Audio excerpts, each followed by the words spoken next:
शुरुआत में हमें एक आइलैंड पर कॉन्वेंट में कुछ नन्स को दिखाया जाता है, जहां हम मैरी को समुद्र में तैरते हुए देखते हैं। मैरी इसी कॉन्वेंट में पली बड़ी है। नन्स उसे समुद्र में जाने को मना करती हैं। उनका कहना है कि समुद्र अपवित्र होता है, पर मैरी को समुद्र से बहुत प्यार होता है। मैरी फ्रांस के मशहूर किंग लुइस की बेटी होती है। फिर हम किंग लुइस को देखते हैं, जो कि एक जंग जीतकर वापस फ्रांस लौटता है। तभी सेलिब्रेशन के बीच ही कोई दुश्मन का आदमी उसे गोली मार देता है, जिससे वो घायल हो जाता है। इस जानलेवा हमले से उसे एहसास होता है कि वो कितना ही ताकतवर क्यों ना हो जाए, एक ना एक दिन वो मर ही जाएगा या कोई दुश्मन उसे मार देगा। फिर लुइस के इलाज के दौरान उसका डॉक्टर उसे अमर होने के लिए मरमट पकड़ने के लिए कहता है। वो उसे बताता है कि मरमेड की शक्तियों से वो अमर हो सकता है। इस जानलेवा हमले के बाद किंग लुइस के मन में मौत का डर बैठ चुका था, इसलिए किंग लुइस अपने खास मछुआरे ईव को मरमेड पकड़ने के लिए भेज देता है और वो अपने साथियों के साथ मिलकर मरमेड को जाल में पकड़ लेता है। जाल में 2 मरमेड होती हैं, लेकिन उन्हें सिर्फ फीमेल मरमेड की ज़रूरत होती है, इसलिए वे मेल मरमेड को वहीं समुद्र में छोड़ देते हैं और मरमेड को लेकर वो वापस महल की ओर रवाना हो जाते हैं।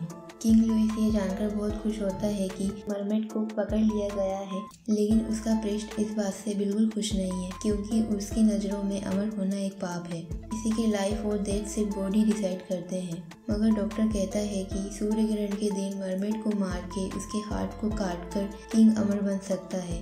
फिर प्रेस्ट किंग से रिक्वेस्ट करता है कि मैरी को यहाँ महल में बुला लिया जाए और किंग इसके लिए मान जाता है। फिर प्रेस्ट मैरी को लेने कॉन्वेंट पहुँचता है, जहाँ उसे पता लगता है कि मैरी एक बहुत अच्छी म्यूजिशियन है। फिर मैरी प्रेस्ट के साथ महल आती है, जहाँ बाहर की दुनिया देख वो बहुत खुश होती है। लेकिन किंग लुइस अभी तक ये किसी को नहीं बताता है कि मैरी उसी की बेटी है, इसलिए वो एक मेड के साथ छोटे से रूम में रहती है। जब मैरी अपनी मेड के साथ महल में घूम रही होती है तो सभी की नज़र मैरी पर ही होती है, क्योंकि उसे यहाँ कोई नहीं जानता कि किंग यहाँ उसे लेकर क्यों आए हैं। जब मैरी के फाउंटेन देखते वक्त अचानक किंग वहाँ आ जाता है, जिसे देख मैरी नर्वस हो जाती है और पानी में गिर जाती है, लेकिन किंग उसे बहुत अच्छे से ट्रीट करता है। इधर ईव मरमेड को लेकर महल पहुंच जाता है और जब किंग मरमेड को देखने जाता है तो उसे पता लगता है कि मरमेड की हालत अच्छी नहीं है, ना वो कुछ खा रही है और ना ही पानी के बाहर आ रही है।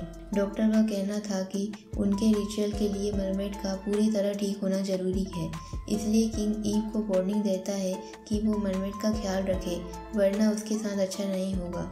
फिर इधर हम मैरी को देखते हैं, जो कि म्यूजिक की प्रैक्टिस कर रही होती है। तभी उसे एक अलग आवाज़ महसूस होती है, जैसे कोई उसे बुला रहा है। उस आवाज़ का पीछा करते हुए मैरी केव में मरमेड के पास पहुंच जाती है।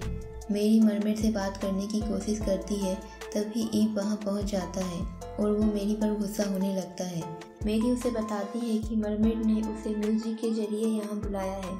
ईव ये सब सुनकर बहुत हैरान होता है। फिर अगले दिन मैरी वही म्यूजिक प्ले करती है, जो कि लुइस को बहुत पसंद आता है। प्रिस्ट मैरी को बॉल पर बुलाता है।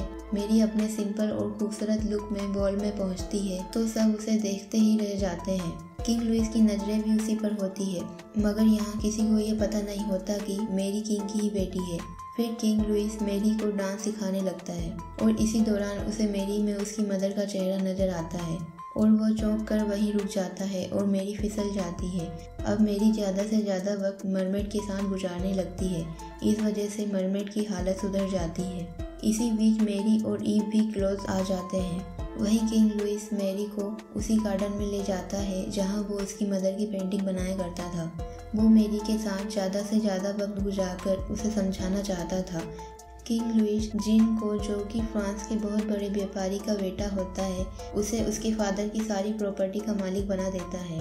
और जब लुइस सबके सामने ये अनाउंस कर रहा होता है, तब जीन को मैरी और ईव को क्लोज आते देख अच्छा नहीं लगता है, क्योंकि वो मैरी को पसंद करने लगा था और इसी वजह से रात को पार्टी में जीन और ईव के बीच बहस हो जाती है। मैरी वापस मरमेड के पास जाती है और इस बार वो पानी के अंदर जाकर उसे टच करती है, लेकिन ईव मैरी को ऐसा करने से रोकता है, क्योंकि ये खतरनाक हो सकता है। और मैरी को पानी से निकालते हुए दोनों काफ़ी क्लोज आ जाते हैं, जिसे एक दूसरे को पसंद करने लगे हो। अगले दिन मैरी ईव के साथ हॉर्स राइडिंग पर जाती है और वो दोनों एक दूसरे से रेस लगाते हैं और इसी दौरान मैरी गिर जाती है और उसका एक हाथ टूट जाता है। डॉक्टर उसका हाथ काटने को कहता है। अगर ऐसा नहीं किया तो इन्फेक्शन फैल जाएगा और वो मर जाएगी। मगर मेरी ऐसा नहीं चाहती। उसे गॉड पर यकीन है कि वो ठीक हो जाएगी, इसलिए किंग लुइस सुबह तक इंतजार करने को कहता है। उसी रात मरमेड ईव से बात करने की कोशिश करती है और उसे मैरी को यहाँ उसके पास लाने को कहती है। वो मैरी को ठीक करना चाहती है, जो कि ईव समझ जाता है और मैरी को मरमेड के पास ले आता है। मैरी के पानी में जाने पर मरमेड उसके आसपास घूमती है, जिससे वहाँ तेज लाइट होती है और मैरी ठीक हो जाती है। मैरी को अगले दिन ठीक देख सभी हैरान हो जाते हैं।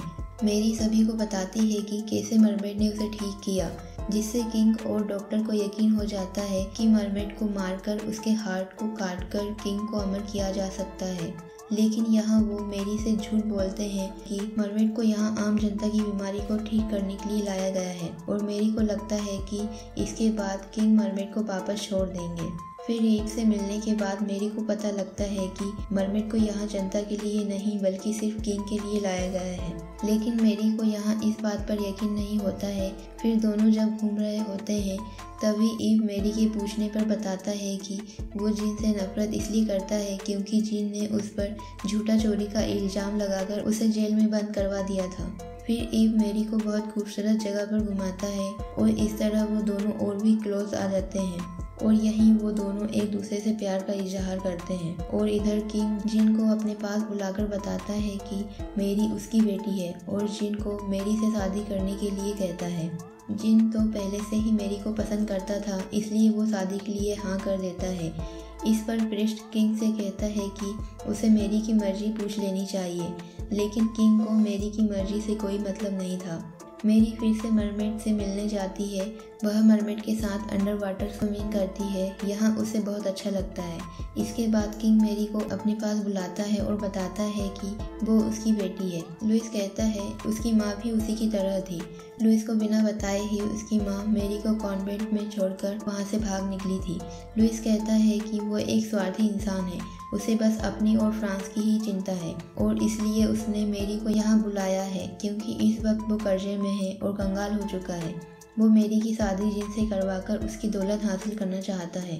मैरी ये सब सुनकर टूट जाती है, पर लुइस को इन सब से कोई फर्क नहीं पड़ता है और फिर मैरी रोते हुए वहाँ से निकल जाती है। मरमेड के साथ जो होने वाला है वो प्रीस्ट को बिल्कुल पसंद नहीं है, इसलिए वो डॉक्टर को समझाने जाता है, लेकिन वो उसकी बिल्कुल नहीं सुनता और उसे बुरा भला कहकर वहाँ से निकाल देता है।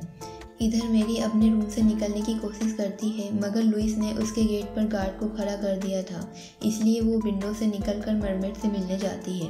फिर मरमेड उसे अपने विजन पावर से पास्ट दिखाती है कि कैसे ईव और उसके साथी ने उसे पकड़ा था। पर इस सब में मैरी ये भी देखती है कि ईव दिल का साफ इंसान है, ये सब वो मजबूरी में कर रहा है। वहीं किंग लुइस अमर होने के लिए पागल हो चुका था, इसलिए वो प्रिस्ट की एक नहीं सुन रहा था। ये सब होता देख प्रिस्ट परेशान हो जाता है और वो इस पाप का हिस्सा नहीं बनना चाहता, इसलिए प्रिस्ट अपनी जॉब छोड़ के वहाँ से चला जाता है। इधर ईव अपने दोस्तों के साथ डॉक्टर के प्लान का पता करने जाता है और जब उन्हें पता लगता है कि ये लोग मरमेड को मारने वाले हैं तो ये सब बताने वो मैरी के रूम के पास जाता है, पर वहाँ डॉक्टर उसे पकड़ लेता है और जेल में बंद कर देता है। इससे पहले ईव मैरी के लिए मैसेज छोड़ देता है और फिर मैरी के रूम में वापस आने पर उसे ईव का मैसेज मिल जाता है और मैरी को डॉक्टर के प्लान के बारे में पता लग जाता है कि ये लोग मरमेड को मारना चाहते हैं। वो तुरंत अपने फादर के पास पहुंचती है, मगर किंग लुइस को तो किसी की भी परवाह नहीं थी। वो तो बस अमर होकर फ्रांस पर राज करना चाहता है। वो मैरी को शादी के लिए तैयार होने को बोल देता है। इधर जब ईव को पता लगता है कि मैरी और जिन की शादी हो रही है तो उसे लगता है कि मैरी ये शादी अपनी मर्जी से कर रही है, इसलिए वो अब सिर्फ किंग के आदेश को मानने का फैसला करता है। मैरी प्रिस्ट से हेल्प मांगती है और वो मैरी की मदद करने के लिए तैयार हो जाता है और इसके बाद वो मैरी को गार्ड से बचाकर वहाँ से बाहर निकाल देता है। फिर मैरी मरमेड से मिलने पहुँचती है। वो देखती है कि ईव मरमेड को पानी से निकालने की तैयारी कर रहा है। तभी मैरी ईव से अपने प्यार का इजहार करती है और उससे हेल्प मांगती है और यकीन दिलाती है कि मरमेड को आज़ाद करके दोनों वैसी ही ज़िंदगी गुजारेंगे जैसी वो चाहते हैं। फिर ईव अपने साथियों को शिप निकालने भेज देता है। वो खुद मेरी के साथ मरमेड को ब्रिज के उस तरफ ले जाने की प्लानिंग करता है जहाँ से मरमेड समुद्र में चली जाएगी। इधर डॉक्टर को जैसे ही मेरी के भागने का पता लगता है तो वो केव में पहुँच जाता है और इन लोगों के बीच झगड़ा होता है और डॉक्टर ईव को गोली मार देता है और ईव पानी में गिर जाता है। मेरी मरमेड को ईव के साथ भागने का बोल के खुद डॉक्टर से लड़ने लगती है। वो डॉक्टर को रस्सी में बांधकर पानी में गिरा देती है। इसी दौरान मरमेड भी ईव के साथ वहाँ से भाग निकलती है और मेरी भी होश लेकर वहाँ से निकल जाती है। इधर किंग लुइस मेरी की शादी करवाने के लिए उसका इंतजार कर रहा होता है तो उसे पता लगता है कि मेरी तो यहाँ से भाग चुकी है, तो वो गुस्से में सैनिकों के साथ वहाँ से निकलता है। इधर मरमेड ईव को ठीक कर देती है और समुद्र में पहुँच जाती है और मेरी भी समुद्र के पास पहुँच जाती है। जब वो समुद्र में कूदने ही वाली होती है तभी वहाँ किंग भी अपने सैनिकों के साथ पहुँच जाता है। मेरी मरमेड और ईव को सही सलामत देख किंग लुइस से कहती है कि अगर उसमें दिल है तो वो मरमेड को कुछ नहीं करेगा, ताकि मरमेड उसकी बेटी की जान बचा सके, क्योंकि वो अब खुद समुद्र में कूदने वाली है जिससे वो मर जाएगी और सिर्फ मरमेड ही उसे बचा सकती है। और ये कहकर समुद्र में छलांग लगा देती है। फिर अपनी बेटी को घायल देख लुइस के अंदर का इंसान जाग जाता है और वो अपने सैनिकों को मरमेड को गोली मारने से रोक देता है। ये देखकर मरमेड मेरी को ठीक कर देती है। मेरी के ठीक होने के बाद ईव और मेरी शिप में चले जाते हैं और लुइस उन्हें देख रहा होता है और फिर हम ईव और मेरी को शिप पर समुद्र के बीचों बीच देखते हैं। मेरी समुद्र में छलांग लगाती है और अंडर वाटर जाकर मरमेड और उसकी फैमिली से मिलती है और मरमेड उसे वहां घुमाने के लिए ले जाती है और इसी के साथ ये मूवी यहीं खत्म हो जाती है।